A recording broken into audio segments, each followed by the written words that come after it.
Quand j'explique aux gens qu'ils doivent trouver leur propre chemin par leurs propres moyens, ils répondent souvent que ce que je dis ne s'applique pas à tout le monde, que tout le monde ne peut pas être autonome ou entrepreneur. Mais ce qui est vraiment étrange et inhabituel, c'est la résistance à reconnaître que compter uniquement sur la recherche d'un emploi, simplement parce qu'il semble n'y avoir aucune autre option, est un piège dangereux. La situation actuelle est en constante évolution, et les emplois traditionnels disparaissent ou ne fournissent plus ce qui est nécessaire pour vivre dignement. Pour cette raison, un nombre croissant de personnes cherchent des alternatives pour compléter leurs revenus. Aujourd'hui, près de 30% de la main-d'œuvre mondiale est indépendante, et la grande nouveauté est la rapidité avec laquelle il est possible de démarrer une entreprise et d'atteindre les clients aujourd'hui. Le processus de démarrage d'une entreprise est plus rapide et accessible que jamais. Personne n'est jamais devenu riche en travaillant uniquement pour les autres. Lorsque vous êtes salarié, vous louez essentiellement votre esprit pour quelques heures par jour et vous recevez un salaire qui limite votre véritable potentiel. Ce que je propose, c'est un changement radical de mentalité. Commencez à penser à être payé pour les résultats, pas pour le temps. Ceux qui font vraiment de l'argent sont ceux qui investissent dans leurs propres projets et gèrent leur temps en fonction de ce qu'ils jugent le plus efficace. Libérez-vous de ce piège et construisez une entreprise prospère. Bien sûr, il faut du temps pour créer une entreprise prospère, surtout lorsqu'il s'agit de générer des profits significatifs. Il peut falloir du temps avant qu'une nouvelle entreprise commence à générer des profits, mais il est important de comprendre que l'entreprise a néanmoins de la valeur, même sans profits immédiats. Cette valeur est déterminée par les revenus qu'elle est censée générer au cours de sa vie. PayPal est un bon exemple de cela. Dans ses premières années, autour de 2001, l'entreprise ne générait pas de profit. Mais lorsqu'on a évalué la valeur de l'entreprise, il est apparu que la majeure partie de cette valeur résidait dans les gains futurs qu'elle générerait au cours des 10 années suivantes. Cela montre que, si vous souhaitez être au sommet de votre secteur, vous devez vous préparer à une longue bataille. C'est cette préparation stratégique qui rend une entreprise vraiment rentable.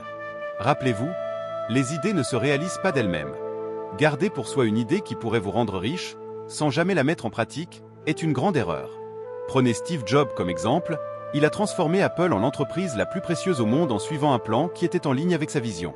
Lorsqu'il est retourné chez Apple en 2001, après avoir été licencié en 1997, il a lancé la campagne iPod, que beaucoup ont sous-estimée et considérée comme un simple accessoire. Mais Jobs avait déjà en tête de lancer l'iPhone et l'iPad, et il a lancé une gamme d'appareils portables destinés à révolutionner le marché. La leçon est claire. Les entreprises les plus prospères dépendent en grande partie de la vision de leurs fondateurs pour atteindre leur plein potentiel. Les idées ne doivent pas être gardées secrètes, mais mises en pratique avec les bonnes personnes pour les réaliser. Brisez le piège du travail traditionnel et obtenez la vie que vous méritez. Le meilleur conseil que j'ai jamais entendu est « Si les opportunités ne viennent pas à vous, allez les créer ». Cela nous amène à comprendre que l'avenir n'est pas quelque chose que l'on prédit, mais quelque chose que l'on invente. Et la meilleure façon de l'influencer est de l'inventer. Aujourd'hui, il y a plus d'opportunités que jamais dans l'histoire de l'humanité. Malgré les crises et les problèmes apparemment insurmontables, le monde est plein de choses qui doivent être faites. Il y a beaucoup de travail disponible, mais pas assez d'emplois traditionnels. Le défi est de regarder au-delà de la myopie qui nous fait croire que nous vivons dans un monde sans opportunités.